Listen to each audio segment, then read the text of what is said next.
Easy ആയിട്ടൊരു ഉണ്ണിയപ്പം ഉണ്ടാക്കിയാൽ അരി അരക്കാനും കുതിർക്കാനൊന്നും നിൽക്കേണ്ട ആവശ്യമില്ല. വളരെ പെട്ടെന്ന് ഉണ്ടാക്കിയെടുക്കാൻ പറ്റിയൊരു ഉണ്ണിയപ്പമാണിത്.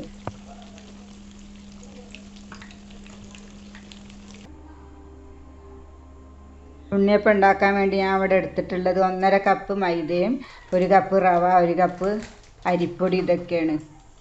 പിന്നെ അതിലേക്ക് ആവശ്യമുള്ളത് കുറച്ച് ചെറിയ ജീരകം, കുറച്ച് വലിയ ജീരകം, പിന്നെ 2 ഏലക്കയും. ഇതൊക്കെ ഒന്ന് പൊടിച്ചെടുക്കണം. പാകത്തിന് ഉപ്പും 1 നുള്ളു ബേക്കിംഗ് സോഡ ഇട്ട് ഇളം ചൂടുള്ള ശർക്കരപ്പാനി വെച്ചിട്ട് നല്ലോണം മിക്സാക്കി എടുക്കണം. പിന്നെ അതിലേക്ക് കുറച്ച് തേങ്ങാക്കൊത്തും എള്ളും കൂടി നെയ്യിൽ മൂപ്പിച്ച് വയ്ക്കണം. മാവ് കൂടുതൽ ലൂസാക്കരുത്, കുറച്ച് കട്ടിയിൽ വേണം കലക്കാൻ. ചട്ടിയിൽ കുറച്ച് നെയ്യ് ഒഴിച്ചിട്ട് തേങ്ങാക്കൊത്ത് മൂപ്പിച്ചെടുക്കണം. അത് മൂത്ത് വന്നാൽ കുറച്ച് എള്ളും ഇട്ട് കൊടുക്കുക.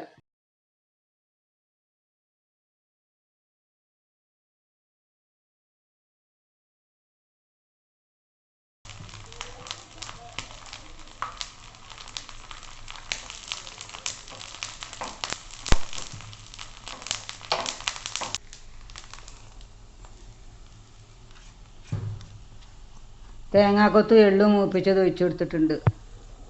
മാവ് നല്ലോണം മിക്സ് ആക്കിയതിന് ശേഷം ചട്ടിയിൽ ഓയിൽ വെച്ച് നമുക്ക് ചുട്ടെടുക്കാം. ഇത് റെസ്റ്റ് ചെയ്യാനൊന്നും വെക്കേണ്ട ആവശ്യമില്ല. കലക്കി അപ്പം തന്നെ നമുക്ക് ചുട്ടെടുക്കാൻ പറ്റുന്നതാണ്.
നല്ല ടേസ്റ്റി ആയിട്ടുള്ള ഒരു ഉണ്ണിയപ്പമാണ്. എല്ലാവരും ഉണ്ടാക്കി നോക്കണം.